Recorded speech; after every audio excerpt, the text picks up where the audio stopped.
Bapak, Ibu, Saudara-saudari, kita akan merayakan bulan budaya Gemit. Karena itu mari bersama kita ada dalam permenungan firman Tuhan. Sebelum kita membaca dan merenungkan firman Tuhan, mari kita berdoa. Bapa di dalam surga, Bapa di dalam Yesus Kristus, firman yang hidup. Saat ini ya Tuhan, kami siapkan hati kami untuk membaca dan merenungkan firman-Mu. Kami mohon kepadamu ya Bapa, berikan kami hati yang terbuka untuk Roh Kudus berkarya, sehingga ketika firman-Mu diperdengarkan, kami dapat memahaminya, kami dapat menjadi pelaku-pelaku firman Tuhan dalam hidup kami setiap hari. Berfirmanlah ya Bapa, kami siap untuk mendengarkannya. Dalam nama Tuhan Yesus kami berdoa. Amin. Bapak, Mama, Saudara-saudari, firman Tuhan bagi kita terambil dari dalam Injil Yohanes pasal 20, ayat 11 sampai dengan ayat yang ke-18. Begini bunyi firman Tuhan. Yesus menampakkan diri kepada Maria Magdalena. Tetapi Maria berdiri dekat kubur itu dan menangis. Sambil menangis, ia menjenguk ke dalam kubur itu, dan tampaklah olehnya dua orang malaikat berpakaian putih, yang seorang duduk di sebelah kepala dan yang lain di sebelah kaki, di tempat mayat Yesus terbaring. Kata malaikat-malaikat itu kepadanya, "Ibu, mengapa engkau menangis?" Jawab Maria kepada mereka, "Tuhanku telah diambil orang, dan aku tidak tahu di mana ia diletakkan." Sesudah berkata demikian, ia menoleh ke belakang dan melihat Yesus berdiri di situ. Tetapi ia tidak tahu bahwa itu adalah Yesus. Kata Yesus kepadanya, "Ibu, mengapa engkau menangis? Siapakah yang engkau cari?" Maria menyangka orang itu adalah penunggu taman, lalu berkata kepadanya, "Tuan, jikalau Tuan yang mengambil dia, katakanlah kepadaku di mana Tuan meletakkan dia, supaya aku dapat mengambilnya." Kata Yesus kepadanya, "Maria." Maria berpaling dan berkata kepadanya dalam bahasa Ibrani, "Rabuni," artinya guru. Kata Yesus kepadanya, "Janganlah engkau memegang aku, sebab aku belum pergi kepada Bapa, tetapi pergilah kepada saudara-saudaraku dan katakanlah kepada mereka bahwa sekarang aku akan pergi kepada Bapa-Ku dan Bapamu, kepada Allah-Ku dan Allahmu." Maria Magdalena pergi dan berkata kepada para murid, "Aku telah melihat Tuhan," dan juga bahwa Dia yang mengatakan hal-hal itu kepadanya. Bapak, Mama, Saudara-saudari, demikian pembacaan firman Tuhan bagi kita. Bapak, Mama, Saudara-saudari, kekasih-kekasih Tuhan Yesus Kristus. Karena kita membuka bulan budaya Gemit di bulan Mei ini dengan etnis Timor, maka izinkan saya menyapa kita dengan salam Wisneno Nokan Kit. Sekali lagi, Wisneno Nokan Kit. Bapak Mama dapat membalasnya dengan mengatakan Wisneno Nokan Ko Amsa. Wisneno Nokan Ko Amsa. Pules Wisneno in kanan. Terpujilah nama Tuhan.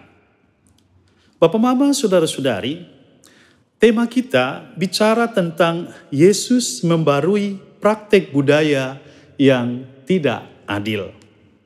Mendengar tema ini rasanya tidak sulit untuk menemukan praktek-praktek tersebut pada masa kini. Dan bahkan mungkin kita sendiri sedang menghidupinya. Banyak contoh yang bisa diangkat. Misalnya, kita masih menjumpai anggapan-anggapan bahwa hanya laki-laki yang memiliki kewenangan dalam membuat keputusan-keputusan. Sebaliknya perempuan dianggap hanya memiliki peran sebagai ibu rumah tangga dan tidak memiliki kesempatan untuk berpartisipasi dalam berbagai kegiatan publik. Kita juga masih menjumpai pola asuh kita yang juga seringkali diskriminatif. Terhadap anak laki-laki, perlakuan kita berbeda daripada anak perempuan. Laki-laki itu kita anggap sebagai anak emas, sedangkan anak perempuan itu mungkin dia anak perak, mungkin dia anak perunggu, dan lain sebagainya. Dalam hal pewarisan juga kita masih menjumpai ketidakadilan, di mana seringkali kita temui hak atas waris itu hanya diberikan kepada laki-laki, sedangkan perempuan tidak memiliki hak sama sekali. Perempuan juga diharuskan bersikap dan berperilaku mengikuti norma-norma yang ditetapkan oleh masyarakat yang umumnya dikuasai oleh laki-laki. Dalam hal pendidikan, banyak perempuan kita jumpai masih dalam situasi di mana tidak memiliki akses yang sama untuk mendapatkan pendidikan, sehingga mereka tidak memiliki kesempatan yang sama untuk mengembangkan potensi-potensi yang ada pada diri mereka. Kekasih-kekasih Tuhan, itulah contoh-contoh bagaimana budaya yang tidak adil masih banyak dipraktikkan dalam kehidupan jemaat kita, bahkan juga dalam masyarakat kita. Bapak Mama terkasih, ketika kita bicara tentang budaya, sebagian kita mungkin masih ingat definisi kebudayaan. Misalnya menurut Kunchoro-Ningrat. Kunchoro-Ningrat mengatakan bahwa budaya adalah keseluruhan sistem gagasan, tindakan, dan hasil karya manusia dalam rangka kehidupan masyarakat yang dimiliki manusia dengan belajar. Definisi ini Bapak Mama menolong kita memahami bahwa cara hidup, cara berpikir kita itulah budaya. Itulah yang nampak dalam bahasa yang kita gunakan, makanan yang dimakan, pakaian yang dikenakan, upacara adat yang dilakukan, sampai pada nilai-nilai, norma-norma, bahkan juga tradisi-tradisi yang dijunjung tinggi. Dalam pemahaman tersebut, maka ada benarnya apa yang dikatakan oleh Clifford Geertz, bahwa manusia itu adalah produk budaya. Menurut Geertz, budaya adalah sistem simbolik yang digunakan oleh manusia untuk memahami dan menginterpretasikan dunia sekitarnya. Itu berarti manusia sebagai produk budaya merupakan bentukan budaya yang berkembang dalam konteksnya. Dengan kata lain, Bapak Mama Saudara-saudari, maka identitas, perilaku, dan pemikiran kita itu terbentuk dari cara hidup, cara berpikir, lingkungan di sekitar kita. Pertanyaannya adalah, apakah semua cara hidup, apakah cara berpikir yang membentuk identitas, perilaku, dan pemikiran kita itu sejalan dengan kesaksian kehidupan kita sebagai pengikut Kristus? Kekasih-kekasih Tuhan, dalam cerita Alkitab ini, kita tidak hanya membaca laporan di seputar peristiwa kebangkitan Yesus, tetapi juga kita menemukan fakta yang menggambarkan bagaimana pandangan budaya patriarki pada masa Yesus. Budaya yang memandang dan memperlakukan perempuan. Perlu kita ketahui bahwa dalam hukum Yahudi, kesaksian merupakan sesuatu yang sangat penting dalam penyelesaian hukum. Namun itu tidak berlaku terhadap kesaksian seorang perempuan. Kenapa kesaksian perempuan tidak dianggap sebagai kesaksian yang sah? Bapak Mama Saudara-saudari, paling tidak ada dua anggapan. Yang pertama, karena perempuan tidak memiliki otoritas dan tidak dapat dipercaya. Yang kedua, karena perempuan dianggap sebagai orang yang lemah dan tidak memiliki kemampuan untuk membuat keputusan yang tepat. Bahkan Bapak Mama, dalam hukum Taurat disebutkan pembatasan peran perempuan dalam masyarakat. Perempuan dalam masa nifas misalnya dianggap sebagai orang yang tidak murni selama 40 hari. Bandingkan dengan kitab Imamat pasal 12 ayat 2 sampai dengan ayat yang keempat. Akibatnya apa? Akibatnya sekalipun seorang perempuan dia tahu akan kebenaran, namun kesaksiannya itu tidak akan diterima karena kodratnya sebagai perempuan yang belum selesai menjalani proses melahirkan. Artinya, dalam kondisi tertentu, seorang perempuan tidak memiliki hak untuk menjadi saksi dalam sebuah pengadilan. Bapak, Mama, saudara-saudari, dalam bacaan kita melihat pandangan yang berbeda. Ketika Yesus menampakkan diri pasca kebangkitannya, ia bertindak memberikan peran yang penting kepada perempuan sebagai saksi. Apa yang Yesus lakukan jelas menunjukkan cara pandang baru terhadap keberadaan perempuan. Yesus memandang perempuan tidak seperti orang-orang pada zamannya, melainkan ia mau menerima perempuan sebagai ciptaan yang berharga, yang memiliki hak-hak yang setara dengan laki-laki. Dalam perspektif Yesus, budaya patriarki yang memandang perempuan sebelah mata itu harus dibaharui dengan tidak lagi memandang perempuan dengan cara yang diskriminatif. Tindakan Yesus ini merupakan contoh sikap kritis terhadap budaya. Ia tidak melakukan cara-cara yang konfrontatif terhadap budaya.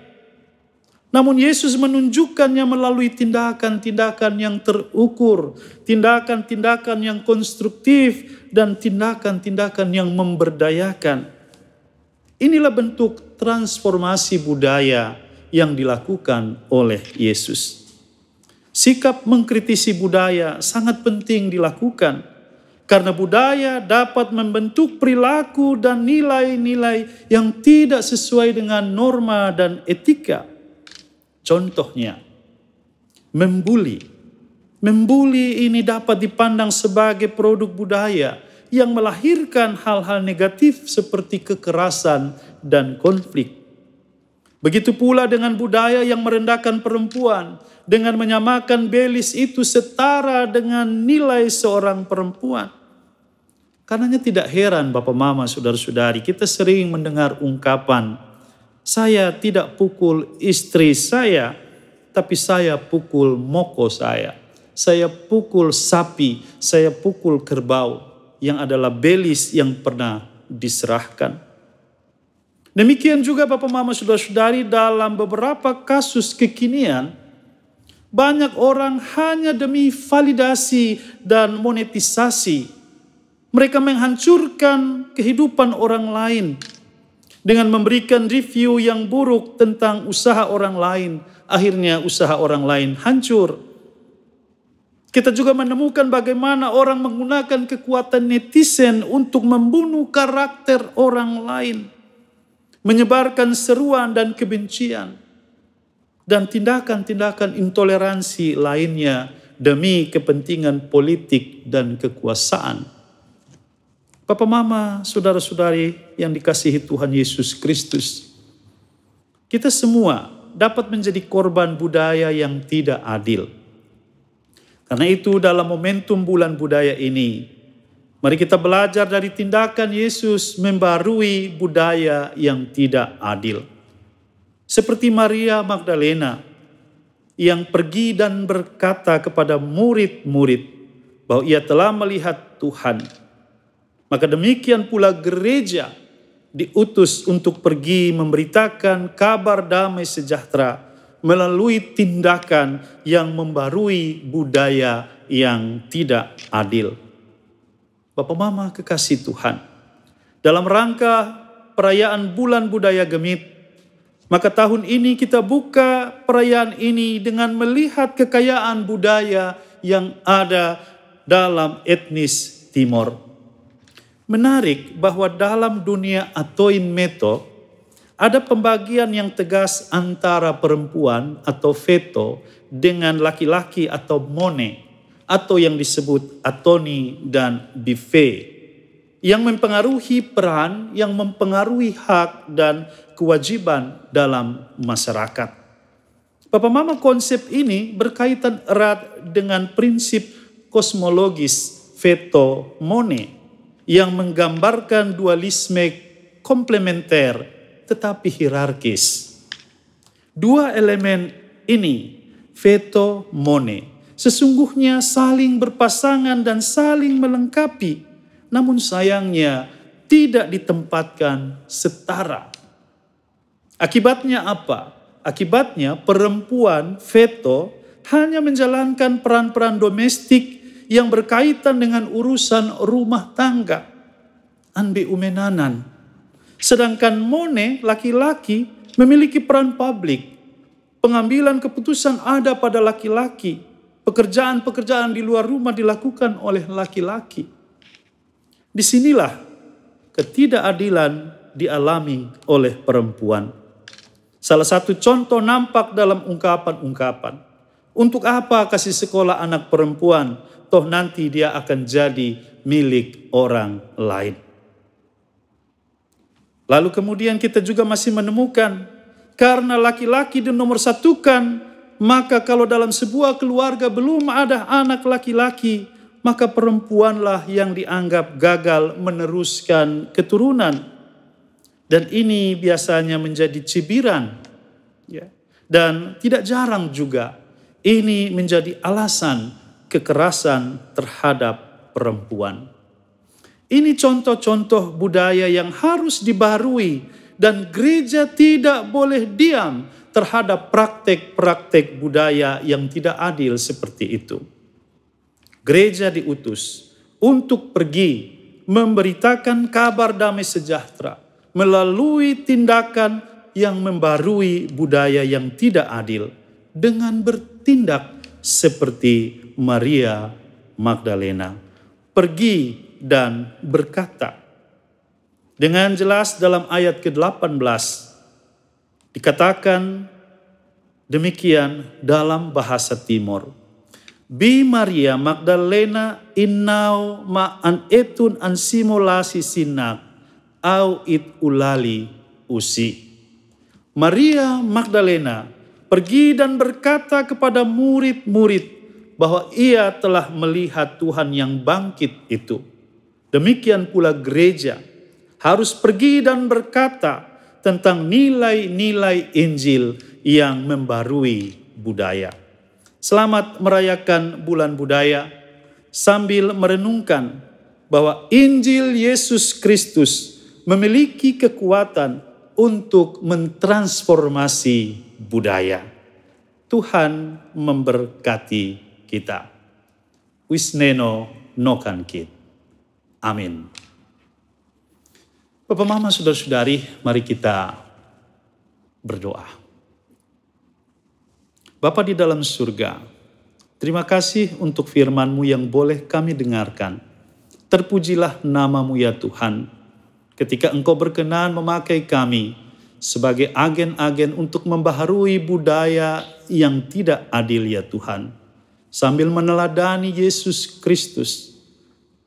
Terima kasih Bapa di surga, biarlah kami dalam hidup kami boleh mengikuti dan meneladani Yesus Kristus, Tuhan yang bangkit itu.